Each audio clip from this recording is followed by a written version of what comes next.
What up, what up? It's H-G, back with another topic, back with another video. So the title of this video is going to be, America is down bad. We're going to talk about it. So admin notes, thanks again to all the subscribers that subscribe to my channel. I endeavor to keep pushing the videos out to give you leverage to better yourselves. Let's get into it. So why do I say that America is down bad? So today is 18 November 2025, and I would say probably from the start of this year up until now, things have went south for America. I mean, there's so many things going on, man. There's so many moving parts, so many negative things going on. I mean, I would say there have been some positive things that have happened, but the negative has definitely overpowered and overshadowed the negative has definitely overshadowed the positive, like hands down. I think a lot of folks right now don't see any positivity in this year whatsoever. A lot of folks probably wishing that 2026 would just be right here, right now. Just throw 2025 in the toilet, throw it in the trash. We don't want 2025 no more. All we want is 2026 and then move forward. But there are a couple of reasons why I say America is down bad right now. And this is not to bash the current administration of America. Like, this is not to bash the president or none of that. Because even though a lot of folks will blame the administration and blame the president on how things are going bad, fact of the matter is there's a lot of things that have happened during this time that needed to happen. Things that were going to happen regardless, right? And you know, you have history is going to pick and choose who the villain is going to be. And as of right now, the administration, the president is definitely the villain. But I promise you, when you look at this thing from a logical perspective, I can almost guarantee you within 50 years, or maybe even less than that, but definitely about 50 years or more, I think history is going to look back at this time and they're going to see a huge shift that is going to actually see the positivity of it later on. If that makes any sense. Hopefully I made some sense when I said that. But there is some positive things that come out of this. But as of right now, it's crazy right now. It really is. So you have massive layoffs. All these government workers that thought that their job was safe, and it took an act of Congress for them to be fired and to be furloughed or just let go, that was thrown out the water because because all these federal workers' jobs were in jeopardy. And unfortunately, a lot of these folks lost their jobs. Folks that have been at these government jobs over 20 years. And you know, regardless of whether you was a veteran and you switched over to the civilian sector for the government, or you had been a government civilian basically your whole adult career, right? Does not matter. Fact of the matter is that, you know, these folks started these jobs were very secure. They're paying a good amount of money, obviously, because, you know, it's just like anything in life, right? If you're working a job and if the pay is not good and the benefits not good, you're going to try to pivot eventually. You're not going to stay in that rut. You want to elevate and get to the point where you're comfortable. So most government jobs, even though there are some lower level government jobs that don't pay that much, but the thought process is that eventually you will progress. You will get a promotion and you will start making more money. And once again, a lot of folks felt like they could never be fired because they could do something egregious and they may get a mark on their record, but for you to get fired would take a very long time and be very difficult. That's the thing that I want folks to understand that don't understand how the government civilian sector works. When the government tries to fire a civilian, it's almost just as hard as how to hire them, if that makes any sense, right? There's so many things you have to go through. There's so many marks that the person needs to have, and I'm just paraphrasing a little bit here because I've never been a government civilian myself, but I've seen the process happen. And I'm telling you, when folks say it takes an act of Congress to fire government civilians, at least how it was before, right? They were not joking about that. To fire somebody was so painstaking that folks would literally just let somebody F off for years because they did not want to go through the process of firing the person. So when folks understood this, a lot of folks that got into the government sector was like, you know what I'm saying, yeah, I'll do my job just enough, but I'm not going to go above and beyond. I understand that I can actually slack off a little bit, and even though I may get a mark, even if I get a mark, but let's say I get a mark, I'm gonna have to get a ton of freaking marks to get fired, or for the fire process to be started. I've seen a situation where somebody was in the process of being fired, and they pulled the firing because it was too much paperwork. It's crazy, you know what I'm saying? But that's really how it was. So when this administration came in and just started firing government civilians left and right, I'm pretty sure it was a traumatic experience, because these folks just did not think and did not realize and never thought in a million years that they can get fired just like that. But if anybody has learned anything about this administration, they can do what the hell they want to do. You know what I'm saying? You know, so it's a crazy situation, but I mean, but it's a real thing.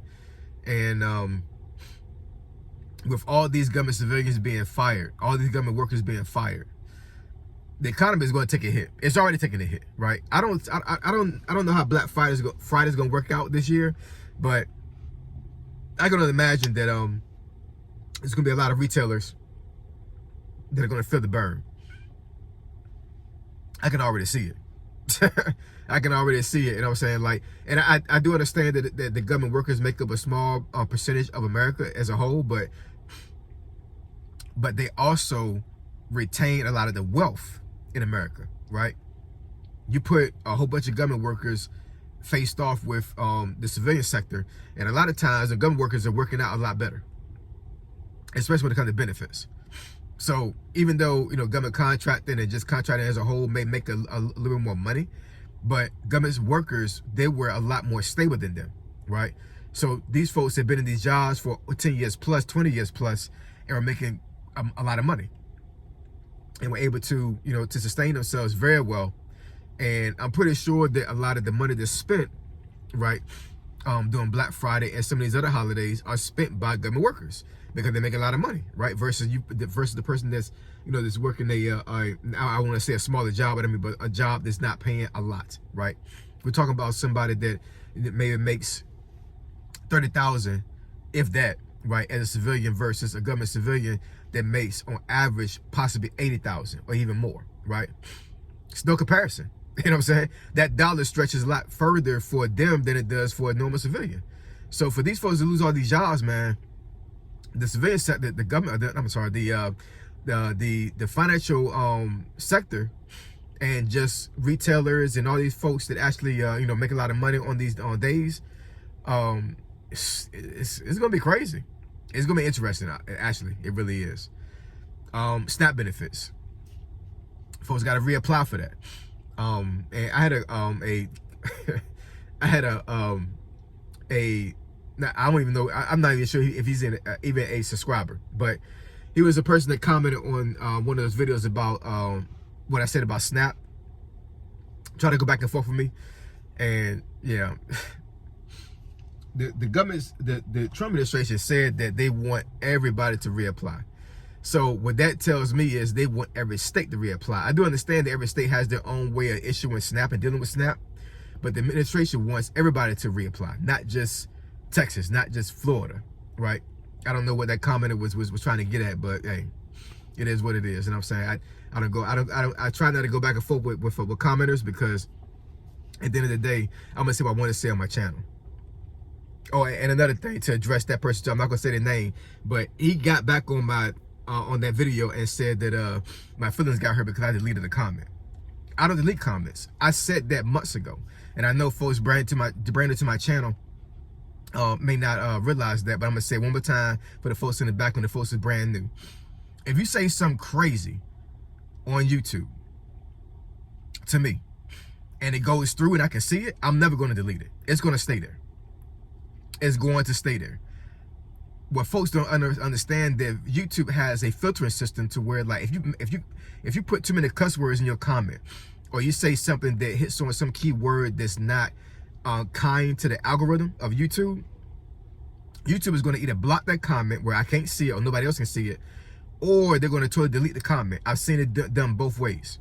There's a way you can go into the YouTube Studio app where you can actually unhide comments, and you can see the comment the person did, and YouTube will give you an option to either approve it, so it can actually be posted on your video, or you said something so egregious that YouTube don't even let the content creator see it. It just goes away. It gets deleted. It never gets posted, right?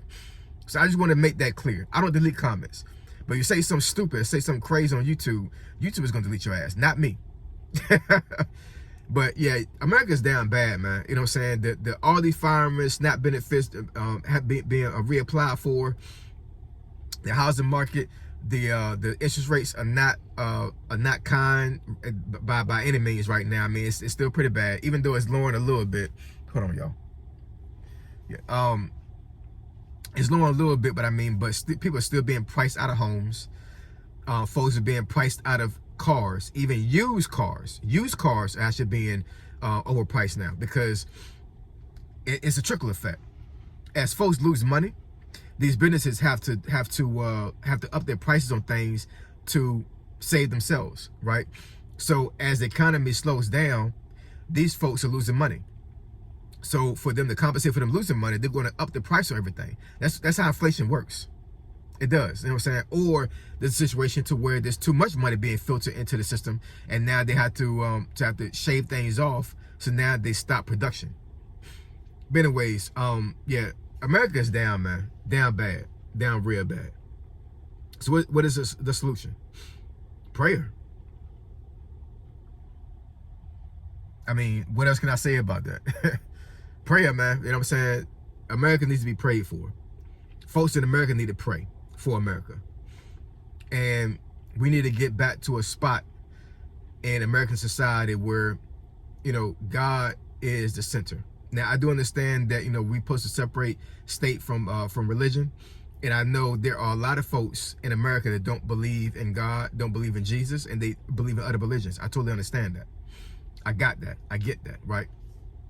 But one thing I will say is that even if you don't believe in God, even though you may not believe in Jesus or even a higher power in general, you're not gonna be able to navigate this thing alone. You're not. Human beings are not cut out to do that. We're not. We're cut out to serve something higher and greater than us. So you can take my advice or not. It doesn't matter to me. You know what I'm saying? I know for me and myself, and for my house, we're gonna serve the Lord through all this drama, through all this crazy stuff that's going on right now. Because America is down bad right now. But me and my family, we're not down bad, because we're lifted up by God and reverencing God every single day and making sure we put him first, and we'll be okay. And you will too, you do the same. So I appreciate y'all. I love y'all. Now catch y'all in the next video. Say so G, signing out. I'm gone.